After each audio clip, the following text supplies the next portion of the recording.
Thank you, Martha. I just want to start out with a little story. I have a granddaughter and we're into storytelling now. And also it's a right brain kind of thing anyway. Once upon a time, about a year ago, a humble dean, a hardworking, talented, attractive dean, got an email, and in the subject line it said, "Untie the right brain." So I opened it, thinking, what magic is in this email?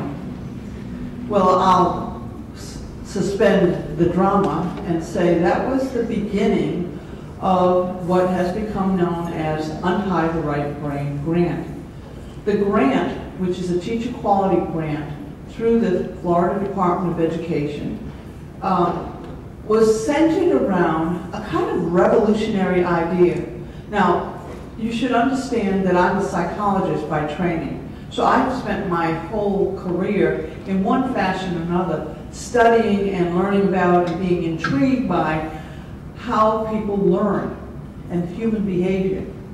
So finally, the revolution is spinning in the direction of realizing we have a full brain, not just an analytical side of our brain, but a right brain that's holistic, that looks at feelings and patterns and visuals, and it's not quite as deliberate or rational as the left brain.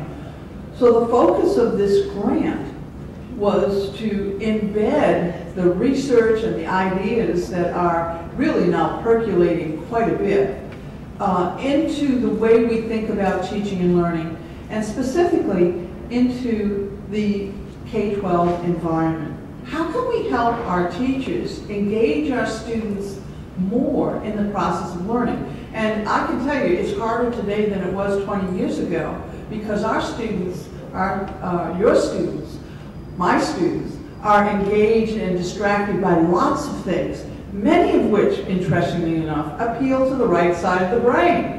So we're over here, you know, in the traditional groove of, well, this is the way we do it. We take one foot in front of the other, and we follow the standards and the rubrics, and we do everything we're supposed to do. And we're wondering, you know, why are they not paying any attention to what we're saying? Because they have been nurtured in an environment that reinforces their creative thinking and thinking out of the box, and what looks chaos to us is actually pretty sensible to them. So it got my attention, not just because of the subject line, and not just because it promised a great deal of tuition support for graduate students, another area I was particularly interested in, but also because in my heart of hearts I thought, this is the way to do it. Subsequently, you know, when you go and you look for a car, for example, and you're in the process of that, all you see on the highway are the cars that you're looking at. After you buy the car, you don't see them anymore. But so consequently, as I got involved in this process, I go to one conference after another, and invariably, what comes up? Something about the right brain. I was in Washington, D.C. 2 weeks ago, and they had a rather young keynote speaker. His name was Jonah Lehrer, and he's written several books, too many books for somebody his age, which is probably 12 or something like that, on decision making. And he spent the whole hour talking about the research from cognitive psychology that says we're not using our right side of the brain. And when we do, we come up with solutions that we never would have thought we could come up with. So it's the right thing to do at the right time. This grant, we got funding in July. We didn't know what we were doing, but you came on board, the teachers, and trusted us in August, and ultimately we finally got around to paying your stipend in October, and we're still dealing with, I'll quote my good friend Carol Parsonen, a million paper cuts trying to deal with the paperwork with the state Florida Department of Education. That's not an intended slur, that's a real slur. On the back side of the grant, none of which you have to know anything about. But what we ended up doing for the benefit of the principals here, is engaging, first of all, in our Fine Arts event, which was here in August. We had, I think, 53 people come to this event, not knowing what it was, and we had them dancing and drawing and engaging in a model kind of way in right brain activity and learning quite a bit. Out of that group, we signed up 29 arts coaches. If the teachers would agree to serve as a coach, a model, an example with their peers about how to engage students differently in the process of learning by infusing arts, we would provide tuition for courses, and in fact we have done that. Today is really a reflection of our listening to our teachers.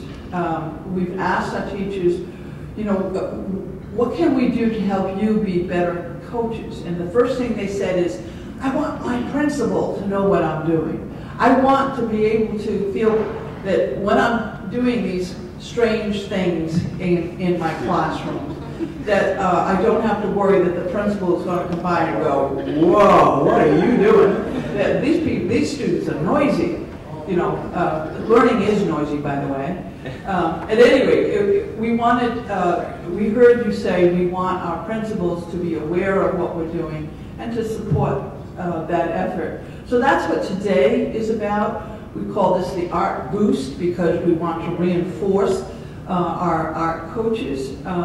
Interestingly enough, we've got quite an array of teachers, some in the arts, some in the math sciences, some in the language arts. So this is not a program simply for people who are already in the arts. This is a program for people who care about teaching and learning, who want to engage their students in learning that they will keep and carry with them and be excited about beyond your class, beyond your school, and throughout their lives. So, and we span from elementary, middle grades, and the secondary. So we've got a great mix of teachers, backgrounds, experiences, some newer teachers, some very experienced teachers. So it's a good learning environment. And I won't go on and tell you because some of the teachers have already experienced some of the people we brought with us today. But we don't think the same way about teaching and learning. It has been a challenge for all of us to say, okay, let's right brain this. How are we going to engage you in that learning process? I will tell you, you're in for a treat, the principals who haven't experienced the art of thinking differently.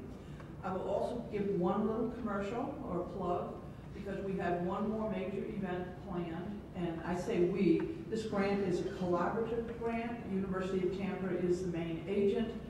Means we do all the paperwork and all the grunt work. But Eckerd College in St. Pete and Southeastern down in Polk County and several of the consortiums in and around this area are all part, and St. Leo University are all part of this. In February and in June, I believe it's June 19th and 20th,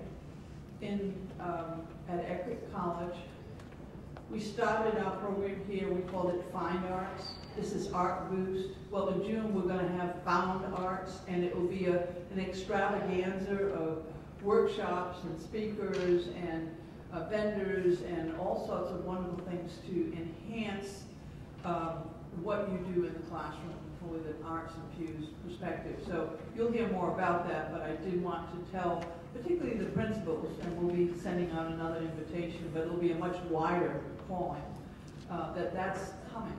And I think you will find it to be quite enjoyable. We're going to engage some of our cultural venues that you look across and see the new Museum of Fine Arts. Tampa has a growing repertoire of learning environments beyond the classroom, and we hope we can use those. All right, that's enough said. When I first met this group, I came up here with a red nose, so the teachers are probably saying she's very sedate today. But that's all right, because I'm going to leave the excitement to the next folks who come on board. So thank you for being here, and we look forward to seeing you in June.